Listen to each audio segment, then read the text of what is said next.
नमस्कार देवियों और सज्जनों, व्यालोकवाणी में एक बार फिर से आपका स्वागत है। और अभी हम लोग एक मृत्यु पर फिर से चर्चा करने के लिए इकट्ठा हुए हैं। लगता है यह वर्ष जाते जाते कई सारी मौतें हमें दे जाएगा, क्योंकि अभी एक दो दिन पहले पूर्व प्रधानमंत्री मनमोहन सिंह दिवंगत हुए और आज एक शोक भरी खबर और आ गई। उनके कितने परिचय थे, कितने आयाम थे, ये आप सभी जानते हैं। लेकिन अभी जो उनको जनता जानती है, हम लोग जैसे जानते थे, वो आचार्य किशोर कुणाल को महावीर मंदिर पटना के प्रबंधक और उसका कायाकल्प कर देने वाले के तौर पर जानते थे। एक धार्मिक व्यक्ति, और ध्यान रहे मैं धार्मिक व्यक्ति कह रहा हूं, मैं रिलीजियस या मजहबी व्यक्ति नहीं कह रहा हूं। एक धार्मिक व्यक्ति जिन्होंने बिहार के मठों से लेकर बिहार के मंदिरों तक की कुव्यवस्था और व्यवस्था को उपलब्ध संसाधनों के जरिए जितना भी हो सका बदला और महावीर मंदिर का वह स्वरूप प्रकट किया जिसके लिए हमारे मंदिर जाने जाते हैं। दोस्तों, प्राचीन काल से हमारे मंदिर केवल मंदिर नहीं थे, वह केवल देवालय नहीं हुआ करते थे। आप में से क्या किसी ने ये कभी सोचा है कि मंदिरों के पास इतनी जमीन क्यों होती या होती है अभी भी? वो इसलिए होती थी कि मंदिर हमारे जीवन की नाड़ी हुआ करते थे, वह हृदय स्थल हुआ करते थे, केंद्र बिंदु हुआ करते थे। मंदिरों से विद्यालय चलते थे, मंदिरों से ही एक तरह से कहें तो मंदिरों से धर्म, अर्थ, काम और मोक्ष, इन चार जो हमारे उपादान हैं, उसमें से काम को छोड़ दें तो बाकी सारे उपादान मंदिरों से प्राप्त होते थे। और महावीर मंदिर ने वही किया। चाहे वो कैंसर हॉस्पिटल हो, पटना का महावीर कैंसर अस्पताल, या फिर एक बच्चों का हॉस्पिटल था वात्सल्य हॉस्पिटल, महावीर वात्सल्य, या फिर नेत्र चिकित्सालय हो, दरिद्र नारायणों को खिलाने की बात हो मुफ्त में, या फिर नैवेद्यम में, प्रसाद में जो शुद्धता बरतने की बात हो। यहाँ तक कि आंध्र प्रदेश के तिरुपति में उस नैवेद्यम की शुद्धता पर प्रश्न चिन्ह लग गए और बहुत बवाल हुआ। लेकिन पटना के महावीर मंदिर के नैवेद्यम पर कभी कोई शको शुबहा किसी को नहीं रहा। हमारे यहाँ कहा जाता है, सनातनी परंपरा है कि जीवन ऐसा जियो कि लोग तुमको याद करें और मृत्यु ऐसी पाओ कि लोग तुम्हारी कहानियां कहें। आज छोटा सा यह वीडियो हम लोग आचार्य किशोर कुणाल को याद करेंगे। हमारे साथ हैं आचार्य आनंद कुमार। इन्होंने महावीर मंदिर पटना में काम भी किया है। आचार्य किशोर कुणाल के सानिध्य में रहने का भी इनको अवसर मिला है। तो सीधे ज्यादा वक्त बर्बाद न करते हुए आप लोगों का, मैं सीधे आनंद कुमार जी के पास चलता हूँ। आनंद जी, तीन आयाम उनके जीवन के हम देखते हैं। एक जी। पुलिस वाले के तौर पर, एक मंदिर प्रशासक के तौर पर, भक्त के तौर पर, और फिर लेखक और तमाम सारी भूमिकाएं।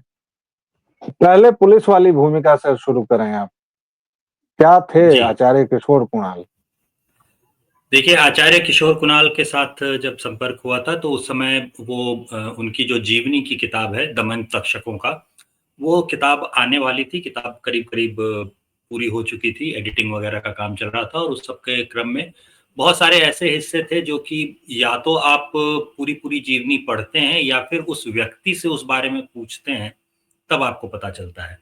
तो अपने पुलिसकर्मी के तौर पे जो उनका जीवन था, उसके बारे में कई सारी बातें थी जो उन्होंने किताब में लिखी। उन्होंने नहीं लिखी एग्ज़ैक्टली कहना ये ठीक नहीं होगा, क्योंकि जीवनी उनके सुपुत्र सायन कुणाल ने लिखी थी।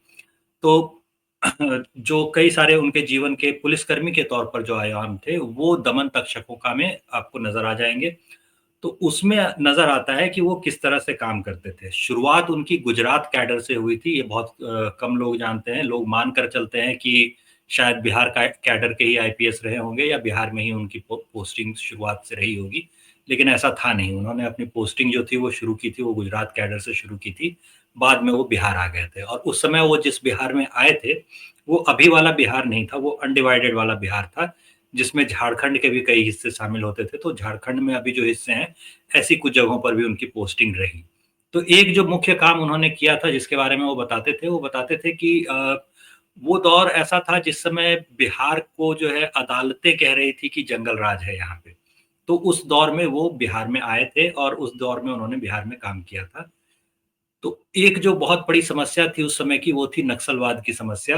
वामपंथी आतंकी जो होते हैं वो बहुत परेशान कर रहे थे और उनके पास रिक्रूटमेंट जो थी वो रुक नहीं रही थी। तो आचार्य किशोर कुणाल ने बजाय इसके कि पुलिसिया सख्ती से केवल निपटा जाए उनसे, उन्होंने ये प्रबंध किया कि भई रोज़गार और बाकी शिक्षा जैसी चीज़ें जो हैं, उनका प्रबंध हो सके और इस तरह से रिक्रूटमेंट जो है उनके पास वो कम से कम हो जाए, कैसे रुक जाए पूरी तरह, उसका प्रबंध उन्होंने कर दिया था।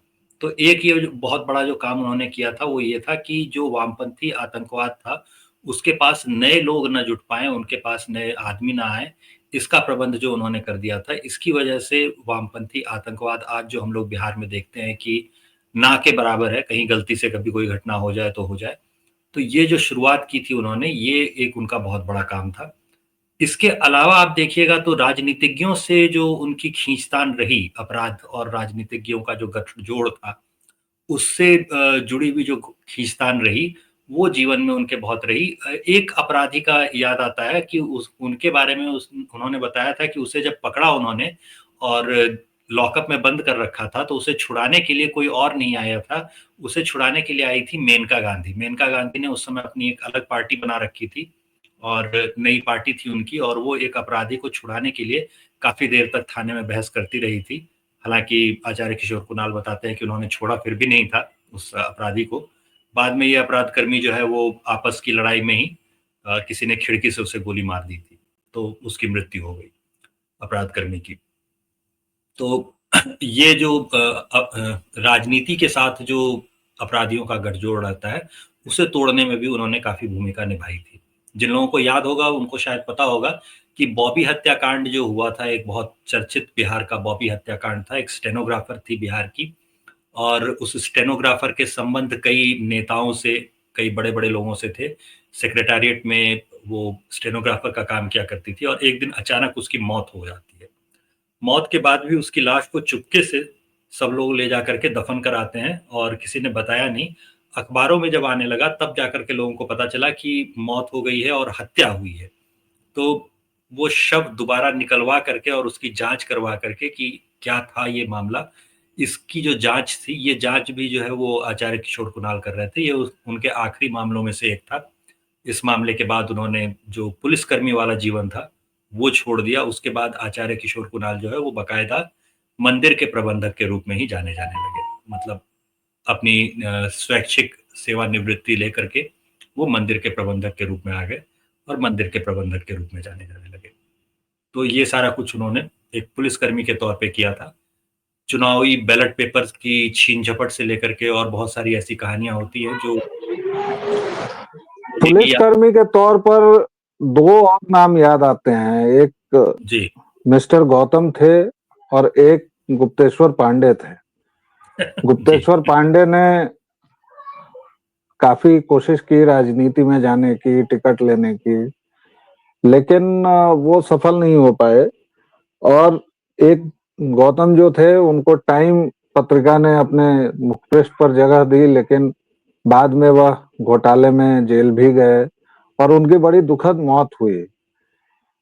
वर्दी, खाकी वर्दी का जो रंग है, उसको अगर कहा जाए कि काजल की कोठरी में रहते हुए उसको बेदाग बचा ले जाना और उसके बाद के दिनों में तो आचार्य किशोर कुणाल बिल्कुल शफ़ाक, बेदाग, सफ़ेद कपड़े ही पहनने लगे थे और मेरा घर वहीं है जहाँ वो कभी कुलपति थे और संस्कृत विश्वविद्यालय में जब वो कुलपति थे तो धोती और कुर्ता वो मिथिला की खास पोशाक में ही पढ़ाते भी थे बच्चों को और एक कुलपति होते हुए भी एक वो क्लास लिया करते थे। तो ये जो नियंत्रण था उनका खुद पर कि सत्ता की हनक से फिर दूर हो जाना, फिर एक समानांतर सत्ता बन जाना, क्योंकि महावीर मंदिर एक अथॉरिटी है पटना में, बिहार में एक अथॉरिटी है खुद में। उस शीर्ष पर रहते हुए उनकी जो सहजता थी, उनकी जो सुलभता थी और वो भीड़ में आरती में शामिल होते थे अगर वो पटना में रहते थे। जी, आप पटना में होते बेहतर थे तो जानते शाम की होते। आरती में, पटना में अगर होते थे तो शाम की आरती में वो निश्चित रूप से रहते थे, और अक्सर वो सुबह की आरती जो सुबह 5 बजे के आसपास होती है, उसमें भी वो शामिल पाए जाते थे। मतलब समझ लीजिए कि अगर 7 दिन हैं सप्ताह के, तो 7 दिन में से वो 4 या 5 दिन अगर वो लगातार पटना में हैं, तो 5 दिन वो आपको नज़र आ जाएँगे। और अगर मान लीजिए पटना में नहीं है, तो हो सकता है 1 आध दिन आपको वो सुबह ना दिखाई दें, शाम में ना दिखाई दें। लेकिन अगर वो पटना मान लीजिए कि शाम 4 बजे पटना पहुँचे कहीं से, तो भी वो शाम 7 बजे जो है वो शाम की आरती में आपको दिख जाएँगे, 7 साढ़े 7 बजे। ये पक्का होता था। जी, तो वो कैसे बच पाते थे इस पूरे जो सत्ता का देखिए, लोभ होता है? पुलिसकर्मी के तौर पर वो बताते थे कि उनका सामना 3 किस्म के पुलिसकर्मियों से होता है। एक पहला पुलिसकर्मी वो होता है जो सक्षम भी नहीं है, वो अपना काम भी नहीं कर सकता और भ्रष्ट भी है। दूसरा वो होता है जो सक्षम तो है और भ्रष्ट भी नहीं है। तीसरा वो होता है जो सक्षम भी है और भ्रष्ट भी है। तो जो सक्षम नहीं है, उससे कोई समस्या नहीं होती थी, क्योंकि उसे आदेश दे दिया जाता था, सीधे-सीधे कह दिया जाता था कि भैया इस जगह खड़े रहना है और बस तुम्हें यहाँ पर व्यवस्था देखनी है, इससे ज़्यादा तुम्हें कुछ नहीं करना। तो वो जो सक्षम अधिकारी नहीं था, उससे काम लिया जा सकता था। जो सक्षम भी है और ईमानदार भी है, उससे भी कोई दिक्कत नहीं होने वाली। दिक्कत उन्होंने बताया था कि दिक्कत उन्हें सिर्फ़ एक जगह होती थी, जहाँ पर अधिकारी सक्षम भी है और साथ के साथ भ्रष्ट भी है। तो सक्षम अधिकारी जब भ्रष्टाचार करने की कोशिश करता है, तो उसे पता होता है कि सिस्टम में लूप होल्स कहाँ-कहाँ पे हैं। तो वहाँ पे वो लूप होल्स निकाल करके और उसका इस्तेमाल कर लेता था, और फिर उसे पकड़ने में बहुत ज़्यादा समस्याएँ आती थी। तो वो कहते थे कि सिर्फ़ इस तीसरे वाले अधिकारी से समस्या होती है, बाकी 2 जो होते हैं उनसे कोई दिक्कत नहीं होती।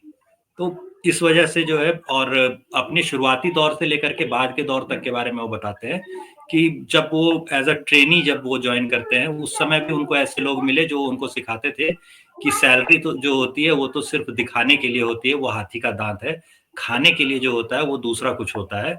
लेकिन वो कभी इस चक्कर में पड़े नहीं। उन्होंने कहा कि मुझसे हो नहीं पाया, मुझे सही नहीं लगा, नैतिकता जो है वो बीच-बीच में उफान मारती रहती थी, तो मैं कभी ये हरकत कर ही नहीं पाया। इसीलिए मतलब मुझे कोई अंदाज़ा ही नहीं वो है। इस मामले में अयोग्य निकले। रिश्वत लेने के मामले में अयोग्य निकले, ये कह सकते हैं। काफ़ी अयोग्य थे। और एक और स्वरूप है उनका जो संस्कृत के प्रेमी के रूप में है, संस्कृति के जी, प्रेमी के रूप में है और धार्मिक, क्योंकि जो महावीर मंदिर था वह बहुत ऐसा कोई आज जिस हाल में हम उसको देख रहे हैं वैसा नहीं था। मुकदमेबाजी से लदा हुआ था, गंदगी थी, तमाम ढेर था, आसपास कूड़ा वगैरह वगैरह।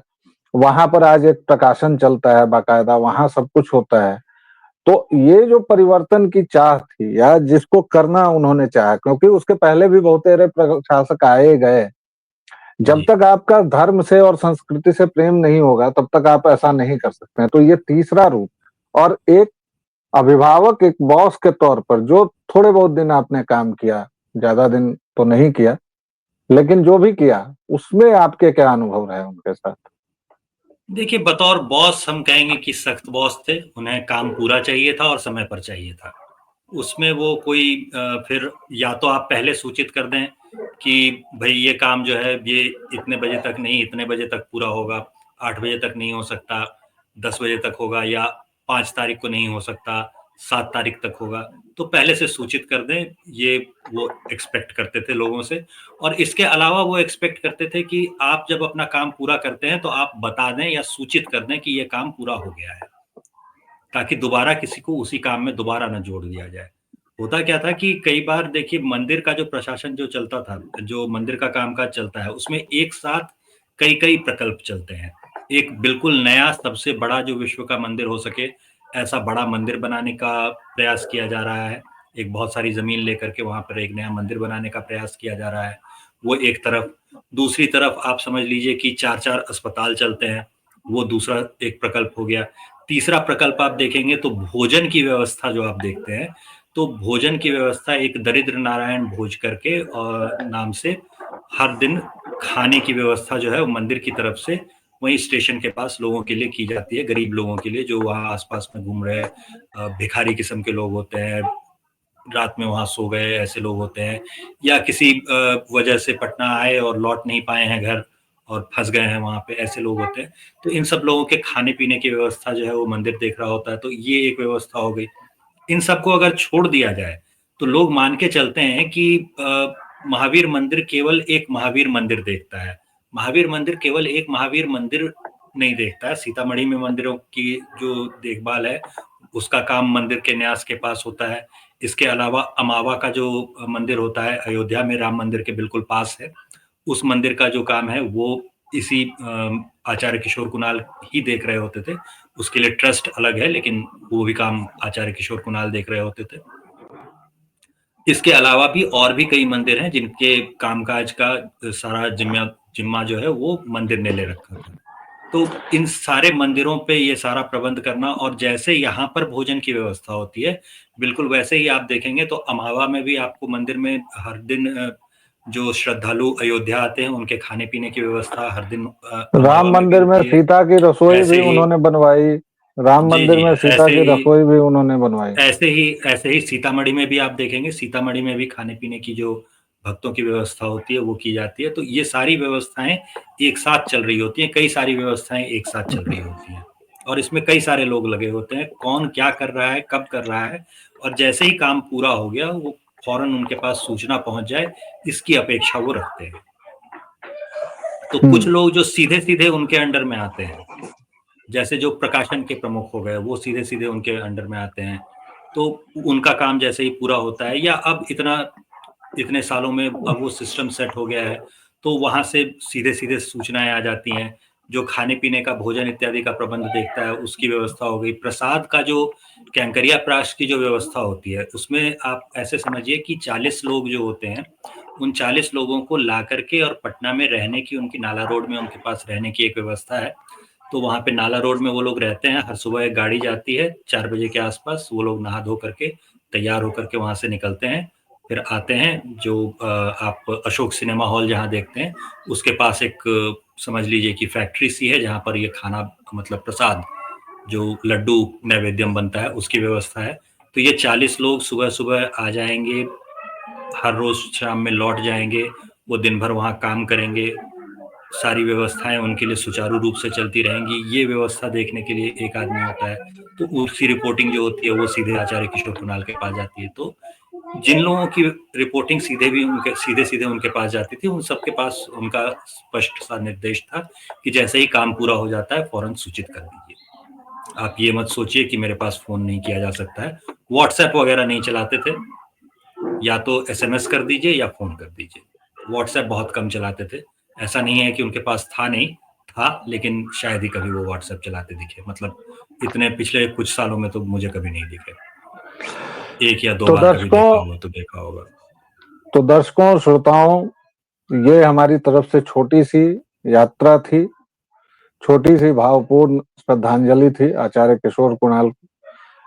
हमने उनको याद करने की कोशिश की है, और यह आज जब हम अपने मोबाइल स्क्रीन में कैद हो गए हैं, जब सामाजिक कार्य का मतलब कुछ और हो गया है, धार्मिक कार्यों का मतलब कुछ और हो गया है, उस दौर में आचार्य किशोर कुणाल बहुत याद आएंगे।